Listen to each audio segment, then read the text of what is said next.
If you experience a lot of disappointment, it's quite possible that this one thing could really make a big difference.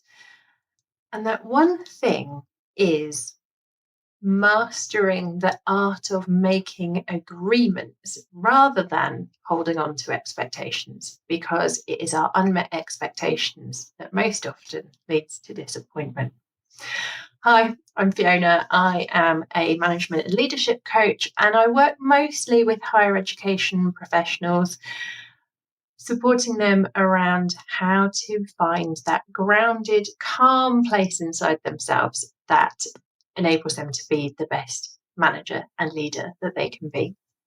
And I've helped so many colleagues in my previous career within higher education and clients now that I am working as a coach with this concept, because I think it's something that a lot of people struggle with. It's something that we can sometimes get a bit tied up with around boundaries and agreements and this whole kind of like, well, can I actually advocate for myself? So in today's video, we are going to walk through the steps that you can take that will help you to solidify some of those agreements, and also talk a little bit about why this is so useful to do.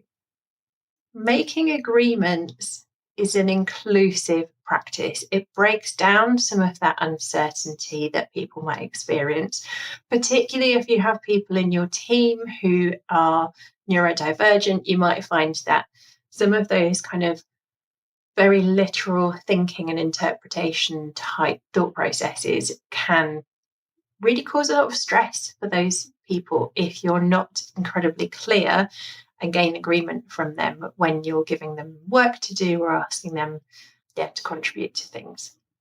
It also enables your people to, firstly, challenge back if there is something that you're asking for them to do that they don't understand. Gives them an opportunity to check.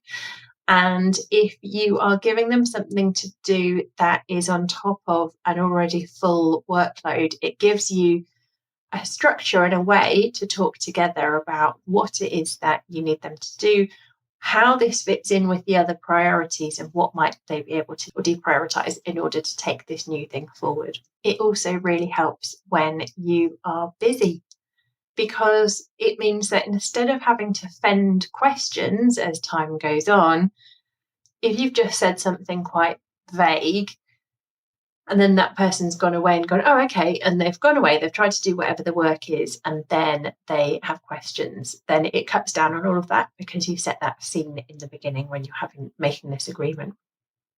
It can also be incredibly helpful for maintaining accountability, because if you have co-created an agreement with somebody where you've said what is okay, what is not okay, when they have said what is okay and what is not okay, when you have talked about when the thing needs to happen or be delivered by, when you've talked about what support is available and what escalation points there can be, it means that by agreeing to that, they are going to do more to actually meet that agreement because they've been involved in the process.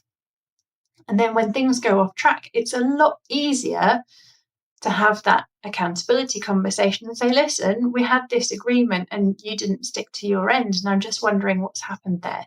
Makes for more space for empathy and compassion, actually, because you've gone into whatever the situation is with a shared understanding and agreement. You both know that you've entered into it with good intent, and then it means that the feedback conversation can be more about what went wrong, what that person might need support with next time, how to get it back on track, and those kinds of things, rather than it being, well, what did you not understand, which is more of a power dynamic in that sort of conversation.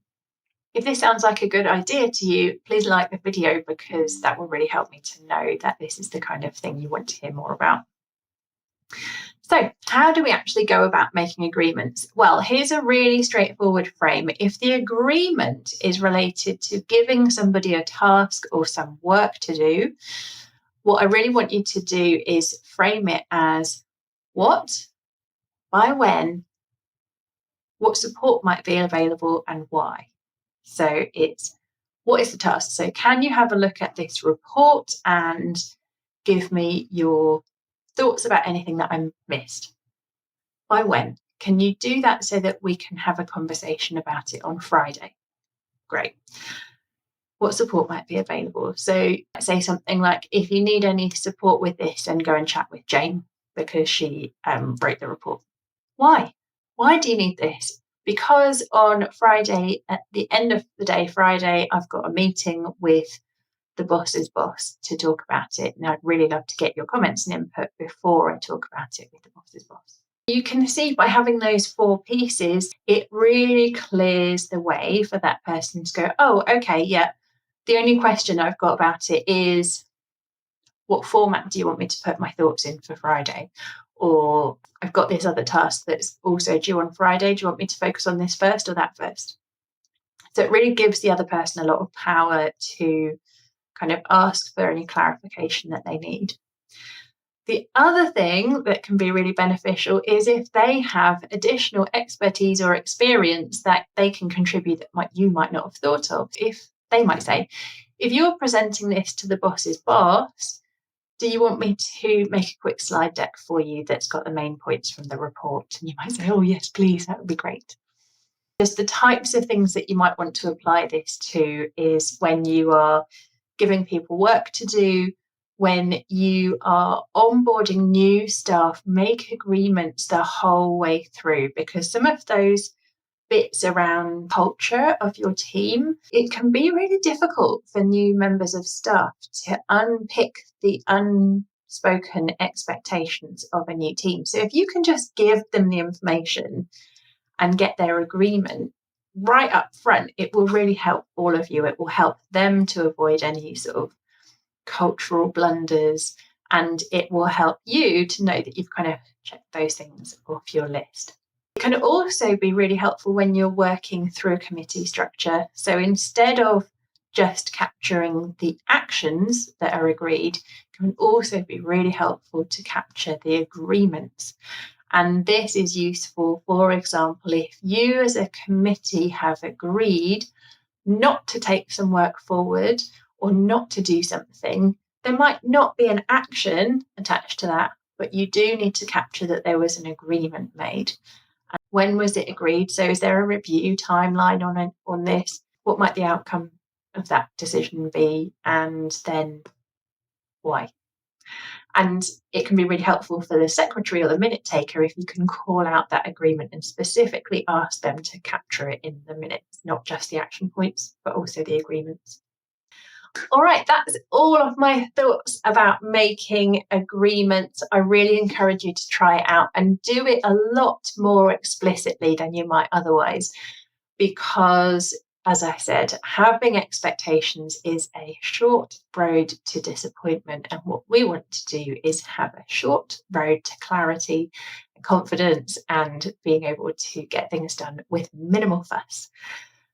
If you have any comments or questions, pop them in the comment box below. And if you would like to hear more, then you can also sign up to my mailing list, where I will be launching my new program quite soon, which is going to be all about these types of skills. So about finding that really calm, grounded place within you to manage from, so that you can feel really self-assured as a manager, because I know that a lot of managers really feel unsure and worried and fearful even about how to do some of those more crunchy parts of management, and they might find themselves doing all sorts of interesting things like covering for people when they are not working up to scratch, or working excessive hours to get things done. So what I'm doing at the moment is building out a big program that will be a mixture of support that will include coaching, it will include some supervision, managerial supervision, and it will include also some training. So it's a big, lovely melting pot of all my favourite things to really support line managers to lead and manage from that healthy, grounded adult self that I know is in there somewhere. All right, thanks for watching, and I'll see you in the next one.